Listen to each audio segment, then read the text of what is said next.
Hello everyone, this is Yolanda here with another Minimalist Journey video, and today I'm going to be talking about a few pros and cons of minimalism.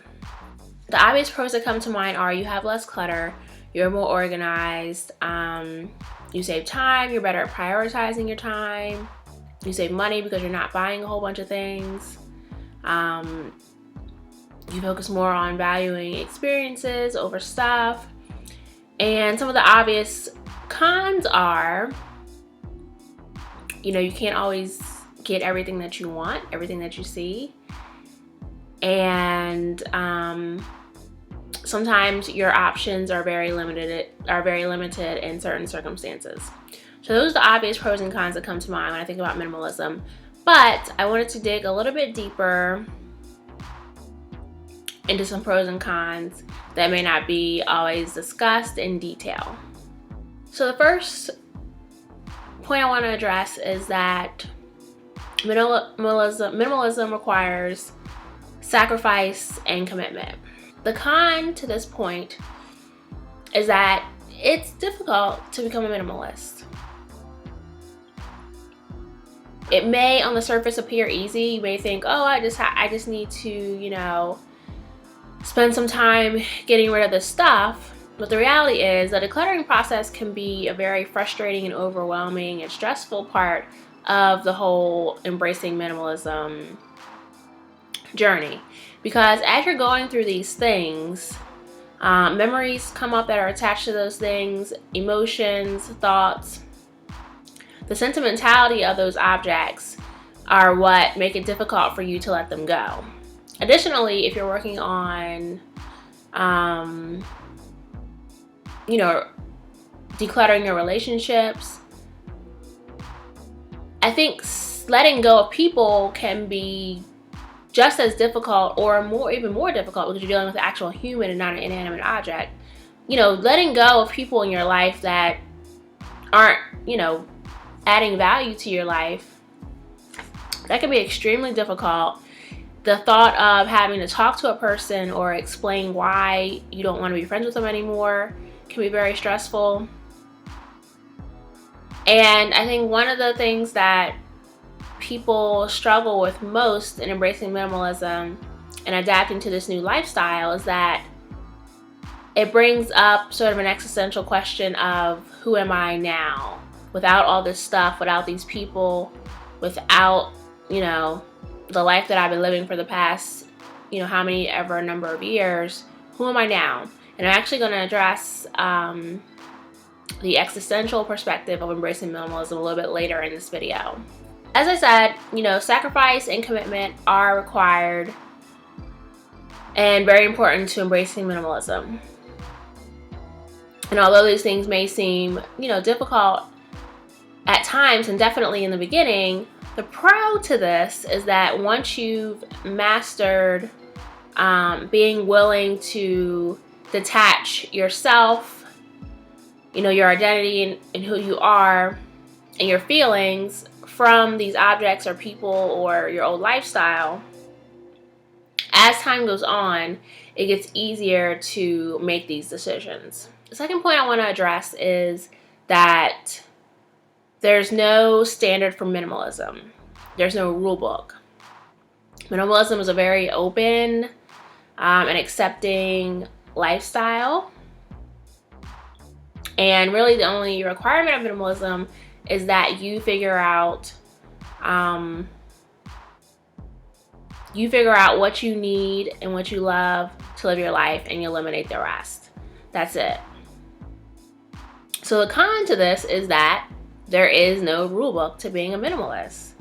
If you are someone who's used to living a set way, if you need rules and structure to guide your day-to-day life, embracing minimalism for you may be a little bit difficult because you may not know where to start.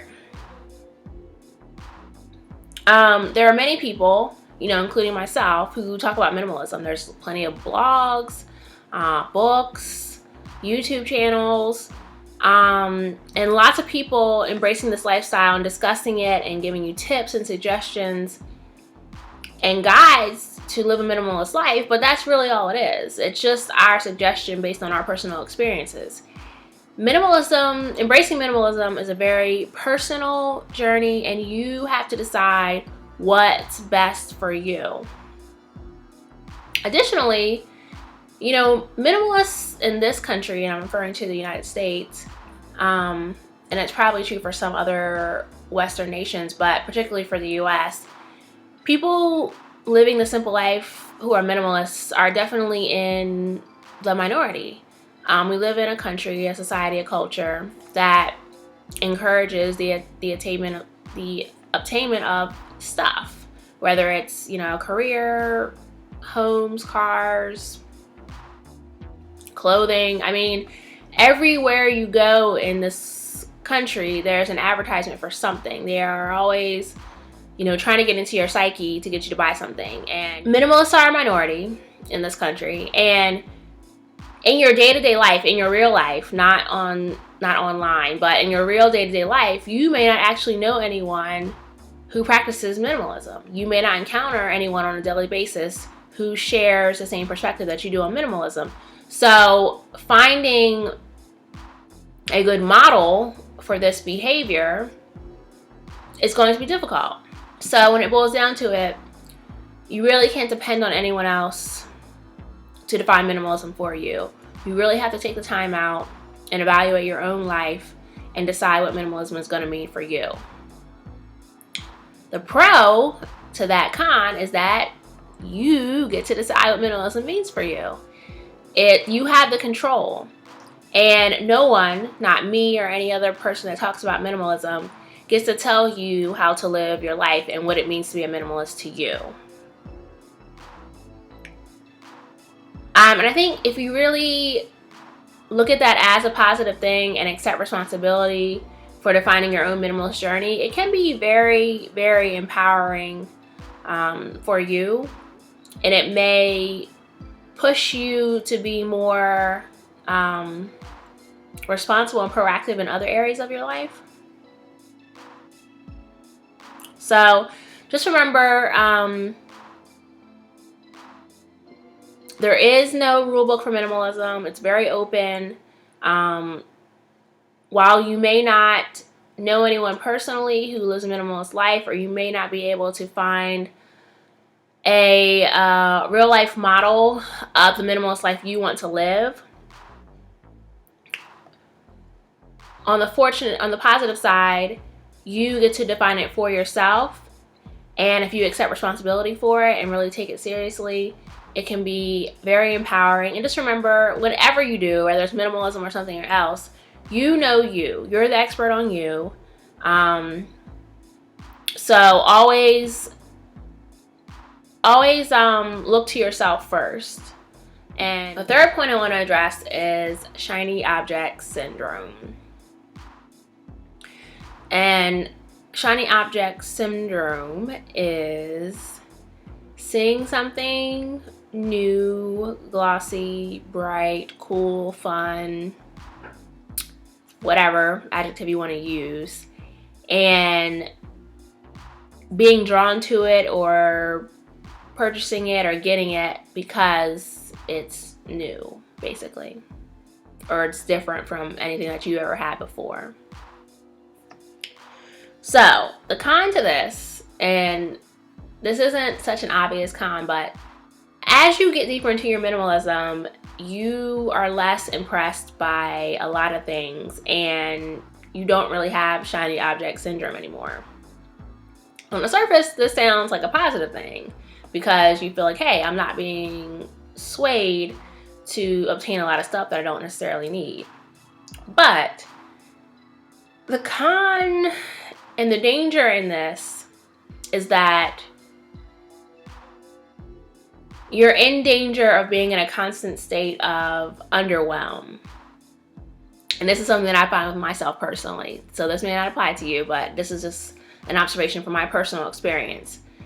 I just encounter a lot of things in my day-to-day life, whether it's interactions with people, I'm online researching or reading articles or watching videos, reading a book, whatever. I encounter a lot of information and a lot of experiences, And I just find myself not being as, I don't know, enthused or elated as I might have been in the past, or others might be. Like, I just don't find myself easily impressed with anything or anyone. And I think it's definitely not a completely bad thing. But I wonder sometimes, have I lost some sense of wonder? Like, it's such a simple and beautiful thing to be in awe. You know, we think about children, they're so easily impressed by everything in the world because everything is new to them. But as we become adults, you know, less and less things have the power to impress us. I guess it's not really a con, it's more of a warning to allow yourself to sometimes be wowed and in awe and impressed with things. Doesn't mean you have to buy them or adopt them or whatever. Doesn't mean you have to go, you know, move forward with attaining them, but just don't miss out on those moments to be awed. It may be, you know, instead of letting, you know, people and objects awe you, you know, maybe you'll find another way to engage your sense of wonder. Maybe by going out into nature and looking at the beauty, you know, the beauty of Mother Nature. Or, you know, really losing yourself in a book or something of that nature. But just the con is, don't let yourself fall into a state of constant underwhelm, and don't lose your sense of wonder. The pro to not having shiny object syndrome is that you are more willing to dig deeper into things instead of just looking at the surface of them and accepting what's on the surface. It encourages you to dig deeper, do more research, and get a better understanding of if something is right for you or not. Number four is about gratification. Gratification and minimalism. The con is that obviously you're going to be delaying gratification more so than what you were in the past. And this goes back to the shiny object syndrome also. It relates to that. If you see something that you want or that you like or even that you love, you are going to be more likely to hesitate on obtaining this item or whatever it may be, because you're going to have to ask yourself these series of questions. Do I need this? Do I love this? Will this add value to my life?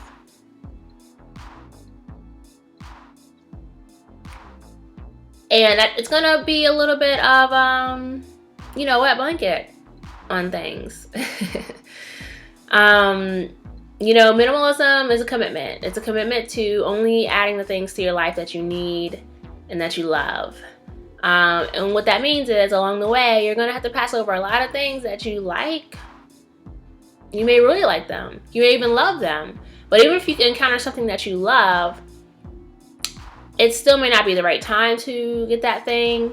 The con is that you have to constantly be diligent and vigilant in questioning your own motives, because the mind is a powerful thing. And when you see something that you're interested in, the mind has a way of rationalizing and justifying your need for that thing.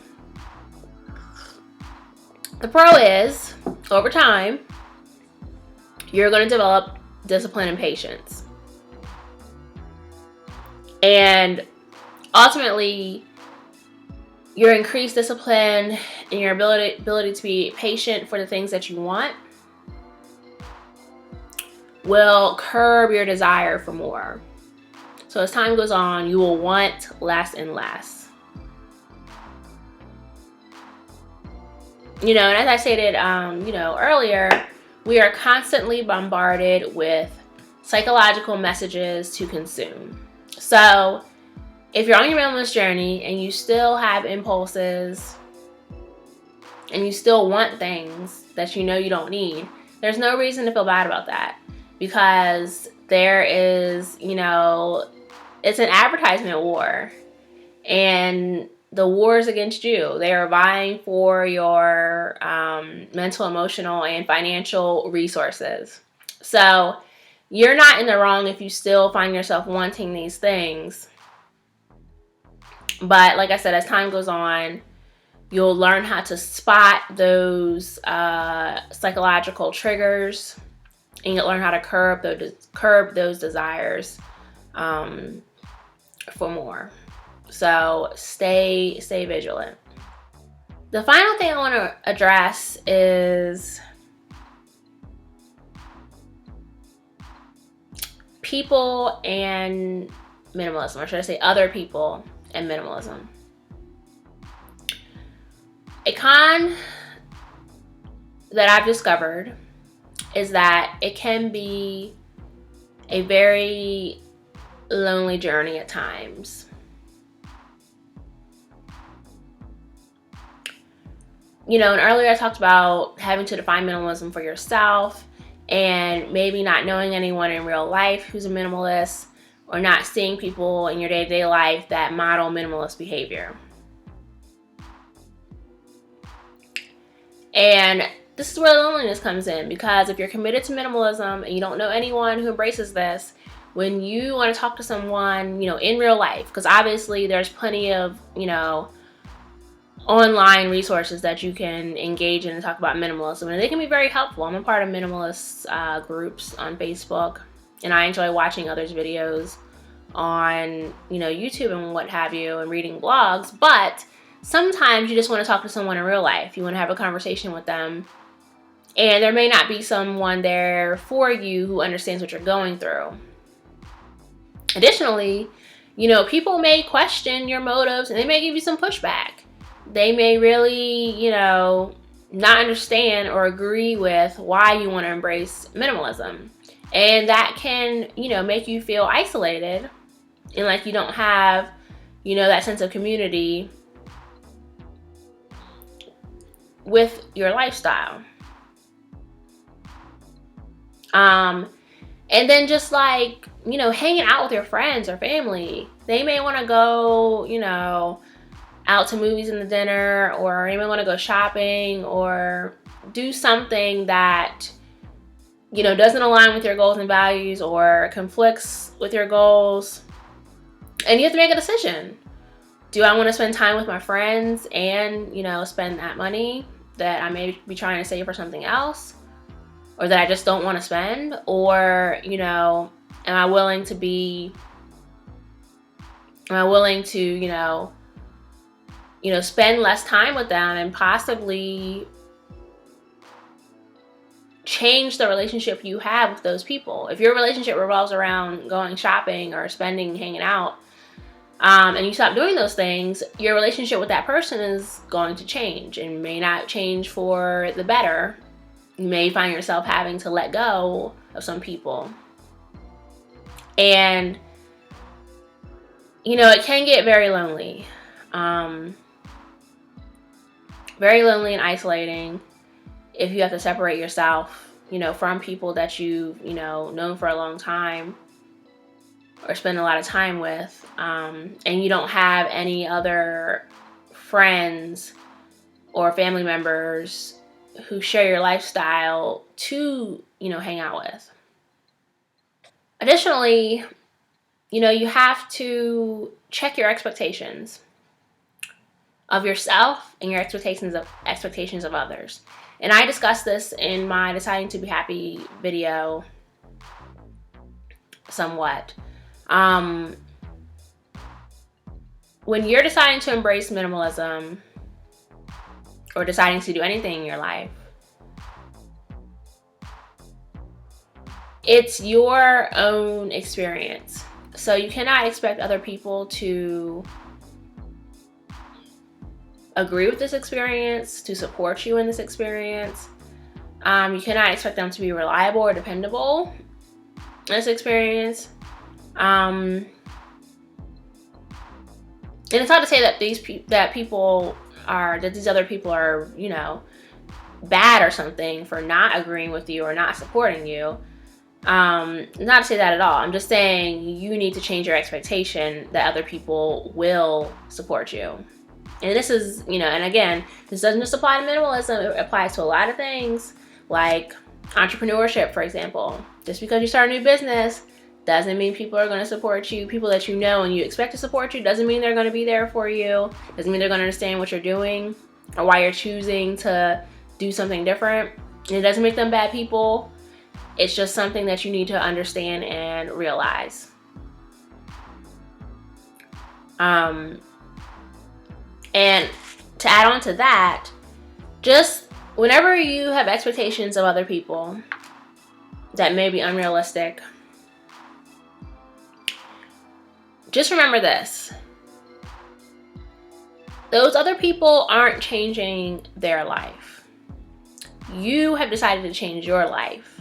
Therefore, you are the only one that's responsible for the experience of this journey. So you can't fault others for not, you can't fault others for not being on board with what you're doing, because it's not their life. It's your life. They have a right to do whatever they want to do, and you have a right to do whatever you want to do. And I think the only thing that you can really ask the people, if these are people that, you know, you love and you want to continue to have them in your life, even if they don't follow a minimalist journey or understand your perspective, the only thing that you can ask of them is to respect you and your wishes, and you continue to respect them and their wishes also. But for you personally, in your expectations, you have to learn how to be more independent. You have to learn to understand what it means to be alone and not lonely. And you also have to come to grips with being comfortable with being uncomfortable, because there's going to be lots of awkward situations and uncomfortable situations that you're going to experience until you become more firmly rooted in your journey, in your lifestyle. So, you know, it's just a few things to think about, and